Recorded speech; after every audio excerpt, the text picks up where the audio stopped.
లోకంతో కాదు. బైబిల్ సెలవిస్తున్నటువంటి మాట ఏంటో తెలుసా? దేవుని దగ్గర మొరపెట్టే వ్యక్తిగా, దేవుని పాదాల దగ్గర విజ్ఞాపన చేసే వ్యక్తిగా, వాళ్ళతో ఏళ్లతో చెప్పుకోవడం కొరకు కాదు.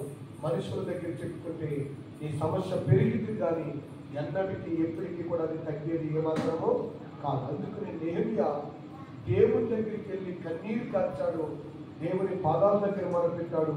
దేవుడు నెహెమ్యా విషయంలో గొప్ప కార్యాన్ని దేవుడు చేశాడు. మన చేత కాంది ప్రార్థన చేస్తే దేవుడు బలహీనులమైన మనతోనే బలమైన కార్యాలు దేవుడు చేయిస్తాడు. ఉపవాస ప్రార్థనకు అసాధ్యమైనది ఏంది కూడా లేదు.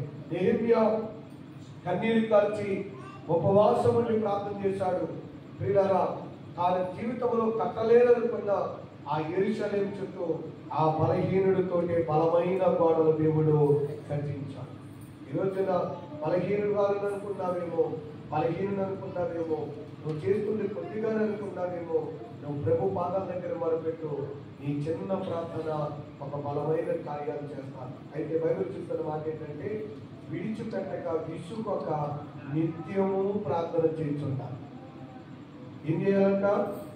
విడిచిపెట్టకూడదు, విసుకుపోకూడదు. ఏం చేయాలి? నిత్యము ప్రార్థన చేయాలి. ప్రభువా, నా పట్ల కార్యము చేయనైనా, నా పట్ల కార్యం చేయ ప్రభా, నా పట్ల కార్యం చేయ ప్రభా.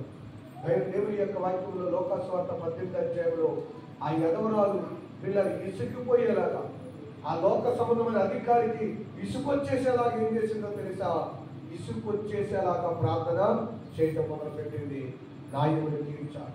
ఈరోజు కన్నీరు కార్చగలుగుతున్నావా? బైబిల్ సెలవిస్తుంది. యోవేలు రాసిన గ్రంథం 2:12 మనం చూసినట్లయితే, ఇప్పుడైనను మీరు ఉపవాసం ఉండి కన్నీరు కార్చుచు దుఃఖించచ్చు మనస్పూర్వకంగా నా యొద్దకు తిరిగి రండి, మీ వస్త్రాలు కాదు మీ హృదయములను చెప్పుకోండి. చాలా మంది కుటుంబాల్లో చాలా కష్టాలు ఉంటాయి, చాలా బాధలు ఉంటాయి, చాలా ఇబ్బందులు ఉంటాయి. ఏంటో కానీ వీళ్ళకు మాత్రం కన్నీరు రాదు, ఆ హృదయం బద్దలవదు, నోరు నుంచి ప్రభుని అడగలేరు.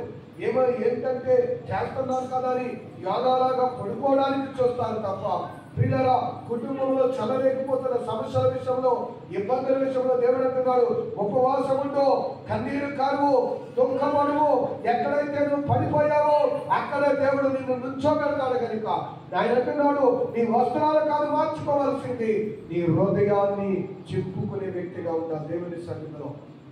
కన్నీటి ప్రార్థన నింద అవమానములు ఆశీర్వాదకరంగా మారుస్తుంది. కన్నీటి ప్రార్థన అన్న నిందను మార్చేసింది ఏంటో తెలుసా? తన కన్నీటి ప్రార్థన నిందను ఆశీర్వాదకరంగా మార్చింది. అన్న దేవుని సన్నిధికి వెళ్ళి కన్నీరు కాల్చడిగింది. దేవుని పాదాల దగ్గర మాట్లాడుతుంది. ఏమి అన్నాడు? అమ్మా, ఎందుకు అలా ఉన్నావు? ఏమన్నా మందు తాగావా? ఏంటి అలా తూలిపోతున్నావు? అలా ఉన్నావు అన్నాడు. కాదయ్యా, నేను మనోదుఃఖం దాన్ని నా బాధను దేవుని సన్నిధిలో నేను చెప్పుకున్నాను. యాకోబు ప్రార్థన చేశాడు. ఆ యాకోబు ప్రార్థన గురించి బైబిల్ గ్రంథంలో ప్రియులారా, హోషేయ గ్రంథము 12వ అధ్యాయం 3వ వచనంలో యాకోబు ఎలా కార్చాడంటే కన్నీరు బైబిల్ చెప్తుంది. తన సొంత కుమారుడి ఇంటికి పెద్ద కుమారుడు చనిపోతే ఎలాగ ఏడుస్తారో అలాగే ఏడ్చాడంటే యాకోబు దేవుని దగ్గర. చాలా మంది కన్నీరు రాదు, కానీ యాకోబు కన్నీరు ఏంటో తెలుసు? ఒక కుమారుడు చనిపోతే తట్టుకోలేక తండ్రి ఎలా ఏడుస్తాడో అలాగ దేవుని సన్నిధిలో కన్నీరు కాల్చి వెలిపించాడు. ఆ రాత్రంతా ఏడవటమే, ఆ రాత్రంతా కన్నీరు కరటమే, ఆ రాత్రంతా తన బాధ, తన సమస్యను తలుచుకుని ప్రభువా నాకు సాయం చేయాలి ఏం చేయడం మొదలు పెట్టాడంటే కన్నీటితో ప్రార్థన చేస్తూ ఉన్నారు. చాలా మంది సమస్యలు తెలుసుకొని తిట్టుకుంటూ ఉంటారు. వాళ్ళు తిడతారు, ఏళ్ళు తిడతారు, ఇంకొకరు తిడతారు. నా బస్సు కాల వాళ్ళు ఎలాగైపోయింది, నేల వాళ్ళు ఎలాగైపోయింది, నా జీవితం అలా పాడైపోయింది, నా జీవితం ఎలా పాడైంది. బైబిల్ చెప్తుంది, నీ జీవితాన్ని మార్చే దేవుని దగ్గర మొదలుపెట్టాలి తప్ప ఇప్పటికీ నువ్వు మనుషులు అనుకోవద్దు, నువ్వు మనుషుల జోలికి వెళ్ళదు. ఎవరి వలన ఎవరు మనం పాడైపోవు. కానీ బైబిల్ చెప్తుంది, నీవు కన్నీరు కార్చమని బైబిల్ చెప్తుంది. నువ్వు కన్నీరు కారిస్తే ప్రియులారా, యాకోబు జీవితాన్ని ఇశ్రాయేలుగా మార్చిన దేవుడు నీ కన్నీటిని ఆనందంగా చేసే దేవుడు, ఆనందంగా మారుస్తాడు. కన్నీటి ప్రార్థన దాటిపోయే దేవుడు కాదు. నీకున్న సమస్యలు బట్టి, నీకున్న ఇబ్బందులు బట్టి, మా అబ్బాయికి ఆలో ఎక్కించి పాడు చేశారు, మా కోడలు ఏళ్ళు ఎక్కించి పాడు చేశారు, లేకపోతే మా కుటుంబంలో ఆలోచించి పెట్టారు, లేకపోతే మా కుటుంబంలో ఏలోచించి పెట్టారు, లేదంటే మేము ఇలా ఉండేవాళ్ళం కాదు అని చెప్పి ఆళ్ళని ఏళ్ళని నువ్వు పెట్టొద్దు, ఆళ్ళ జోలికి ఏళ్ళ జోలికి వెళ్ళొద్దు. నువ్వు హృదయాలు మార్చగలిగిన దేవుని పాదాల దగ్గర మొదలుపెట్టు. హృదయాలు మార్చగలిగిన యేసయ్య పాదాల దగ్గర కన్నీరు కాదు, ఆయన హృదయాలను మార్చగలిగిన దేవుడు, ఆయన కన్నీటిని దాటిపోయే దేవుడు ఏమాత్రము కూడా కానీ కాదు. చాలా మంది వాళ్ళకున్న కష్టాలు బట్టి వాళ్ళ వాళ్ళు పాడైపోయాం, వీళ్ళ వాళ్ళు పాడైపోయాం అనుకుంటారు. అలా పాడైపోయే స్థితి నుండి నేను బాగు చేసే దేవుడే నా యేసయ్య. కనుక నువ్వు కన్నీరు కార్చి దేవుని దగ్గర మొదలుపెట్టు, దేవుని దగ్గర విజ్ఞాపన చేయి, దేవుని సన్నిధిలో ఆయన పాదాల దగ్గర మొదలుపెట్టు. ఆయన గొప్ప కార్యాన్ని జీవితంలో చేస్తాను. అంతేగాని ఏదో మందిరానికి వస్తున్నాము, మందిరానికి వెళ్తున్నాము, దేవుడు ఏదో చేస్తాడు, చేసినప్పుడు అవుతుంది అనుకోవద్దు. హృదయాన్ని చింపుకొని కన్నీరు కార్చి ఆయన పాదాల దగ్గర మొదలుపెడితే ఆ నెలలోనే, ఆ సంవత్సరంలోనే అన్నాని దేవుడు ఎలా దర్శించాడో నిన్ను కూడా అలాగే దేవుడు దర్శిస్తాడు. ఆయన విడిచిపెట్టే దేవుడు కాదు, ఆయన మర్చిపోయే దేవుడు కాదు. ఎప్పుడు నువ్వు కన్నీరు కారుస్తావో, ఎప్పుడు నీ హృదయం బదులవుతుందో, ఎప్పుడు ఆయన పాదాల దగ్గర మొదలుపెట్టడానికి, నిజముగా మొదలుపెట్టే వారికి ఆయన ఎలా ఉన్నాడంటే సమీపముగా ఉన్నాడంటే. ఎవరికి సమీపంగా ఉన్నాడు ఆయన? నిజముగా ఎవరు మొదలు పెడతారో వారికి సమీపముగా ఉన్నాడు. ఇరిగిన నలిగిన హృదయం గల వారికి ఆయన సమీపముగా ఉన్న దేవుడు. కనుక నీ జీవితమును మార్చగలిగిన దేవుడు ఏదైనా నీ చేతిలోనే ఉంది, ఏదైనా నీ మోకాళ్ళలోనే ఉంది, ఏదైనా నీ కన్నీటిలోనే ఉంది. ఏదైనా నీ పట్ల దేవుడు ఒక బలమైన కార్యం చేయాలంటే నీ హృదయాన్ని మార్చుకుని, నీ హృదయాన్ని దేవుని సన్నిధిలో కొమ్మరించడం అంటే దేవుడు నీ జీవితంలో కార్యాలు దేవుడు చేస్తాడు. నీ హృదయం మారకంటే ఏ కార్యము కూడా జరగదు. ఈరోజు బైబిల్ సెలవిస్తుంది, చాలా కష్టాల్లో ఉండొచ్చు, నువ్వు చాలా బాధల్లో ఉండొచ్చు, చాలా ఇబ్బందుల్లో ఉన్నావేమో, ఈ రోజున ఒకవేళ పడిపోయిన స్థితిలో ఉన్నావేమో. దేవుని యొక్క వాక్యంలో సెలవిస్తుంది, ఆయన నీ సరిహద్దులను విశాలపరిచే దేవుడు. పడిపోయిన నీ గోడలను మరలా కట్టిస్తానని దేవుడి వాగ్దానం చేస్తున్నాడు. నువ్వు ఏ విషయంలోనైనా పడిపోయి, అది అప్పులు కావచ్చు, అనారోగ్యం కావచ్చు, శత్రువుల స్వాదంలో కావచ్చు, బిడ్డలు చెడ్డ మార్గాల్లో నడుస్తూ కావచ్చు, కుటుంబమును పట్టించుకోకుండా చెడ్డ అలవాట్లు తిరిగే పరిస్థితుల్లో పిల్లలు పడిపోవచ్చు, భర్త పడిపోవచ్చు, లోకంలో ఉండొచ్చు. ఎక్కడైనా పడిపోయి, ఎక్కడైనా పడిపోయి. ఇవాళ చేప కడుపులో ఉండి ప్రార్థన చేశాను, మరణపు తొలులు నన్ను మింగివేస్తాను, నేను ఎక్కలేనంత లోతుకి దిగిపోయి నేను అక్కడ మొరపెడితే దేవుడు తీసుకొచ్చి సముద్రము ఒడ్డిన యానాను మళ్ళా కక్కేలాగా చేపలు చేశాను. నువ్వు ఏ స్థితిలో అయినా పడిపోయినని నీ పడిపోయిన స్థితుల వైపు చూడొద్దు, పడిపోయిన పరిస్థితుల వైపు చూడొద్దు. నువ్వు ప్రార్థన చేస్తే గొప్ప కార్యాలు చేసే దేవుడు ఆయన బలమైన కార్యాలు నీ జీవితంలో జరిగిస్తాడు. నువ్వు నేను బలహీనమే కావచ్చు, కానీ మన దేవుడు బలవంతుడు. కనుక చాలా మంది అంటారు, నా దగ్గర రూపాయలేదండి, నేను ఇల్లు కట్టుకోవాలనుకున్నాను, నాకు నా మాట ఇంట్లేదండి, నా వల్ల అవుతుంది. మోషే బైబిల్ సెలవిస్తుంది, ఏమైనా సరే ఇశ్రాయేలు మార్చాలి, ఇశ్రాయేలుకి చెప్పాలి, వీళ్ళందరూ మనగడం, వాళ్ళు ఏమైనా బయటకు తీసుకురావాలని తన సొంత ప్రయత్నం చేసి ఇద్దరు ఇశ్రాయేలుని దెబ్బలాడుకుంటూ వెళ్ళి వాళ్ళతో చెప్పి వాళ్ళను మంచి చేసుకుని ఈ ప్రజలందరినీ రక్షిద్దామనుకున్నారు. కానీ తను సొంతంగా మాట్లాడితే ఆ ఇద్దరే శత్రువులైపోయారు.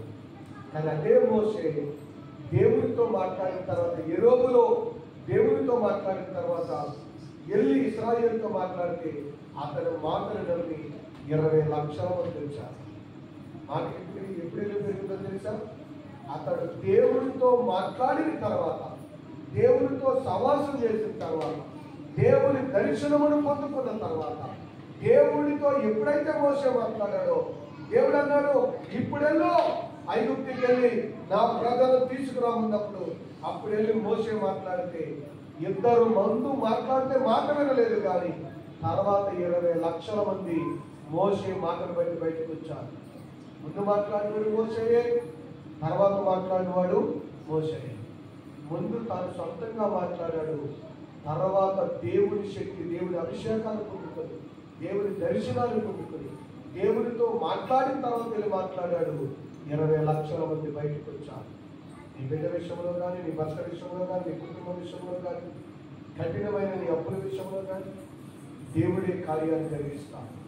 ఒక సహోదరి తన భర్తకు బాగోక, తన భర్తకు ఇబ్బందిగా ఉండి హాస్పిటల్లో డబ్బులు ఖర్చు చేయడానికి డబ్బులు లేక సొంత మేనమామ తెలుసున్న ఆయన దగ్గరే వీళ్ళారా డబ్బులు అడగడానికి వెళ్తే ఆ మేనమామ అన్నాడు, డబ్బులు ఇస్తాను కదమ్మాయి, మరి తర్వాత మరి కాగితం కట్టి అన్ని ఎందుకు కానీ నీ దగ్గర ఏదైనా కొంచెం బంగారం ఉంటే మరి ఆ బంగారం పెట్టి డబ్బులు అట్టుకెళ్ళు, నేనేమి తీసేసుకోలే, నీకు ఎంత కావాలంటే అంత అట్టుకెళ్ళు, ఏదైనా ముందు పెట్టామంటే ఆ తల్లి ఏం చేయాలో తెలియక డబ్బులు పుట్టక ఆ సహోదరి ఏం చేసిందో తెలుసా, తన దగ్గర ఉన్న ముందు పట్టుకెళ్ళి ఆ సొంత మేనమామ దగ్గర పెట్టి వీళ్ళరా కొంత డబ్బులు మాత్రమే తెచ్చింది హాస్పిటల్లో చేపించింది.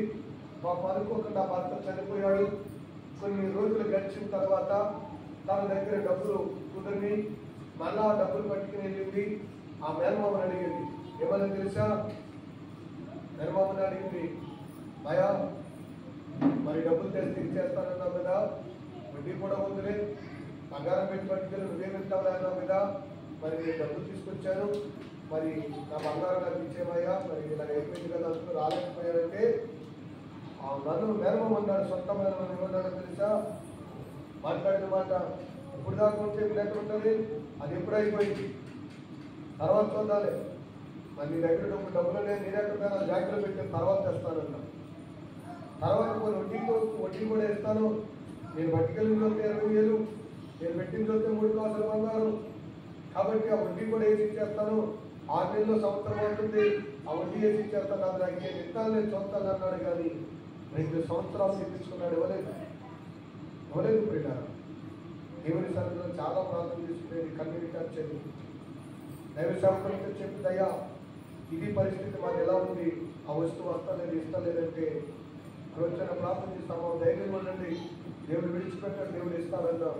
వీళ్ళ 3 సంవత్సరాల తర్వాత అదే మేనమామ కబురు పెట్టి, అమ్మాయి నీ వస్తువులు పట్టుకో, పలానా గుర్తులని చెప్పి భార్యకి చెప్పించాడు.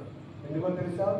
3 సంవత్సరాలు దాటిన తర్వాత అతను మంచాన పడి చనిపోతానని భయం వేసి, ఆ మరణ భయములో ఆ భయం కలిగి దాని సొమ్ము మనకెందుకు వచ్చిందిరే బాబు, ఈ సొమ్ము మన దగ్గర ఎందుకులని చెప్పి అప్పుడు 3 సంవత్సరాలు దాటిన కబురు పెట్టి వడ్డీ వద్దు ఏముంది ఆ 20,000 ఇచ్చి నీ వస్తువును పట్టుకోమని పిల్లరా 3 సంవత్సరాల తర్వాత ఇచ్చాను. 3 సంవత్సరాలు ఇవ్వలే, సొంతోడే ఇవ్వడానికి ఇష్టపడలే. కానీ కన్నీటి ప్రార్థన తన సొమ్ము తన దగ్గరికి తీసుకొచ్చింది.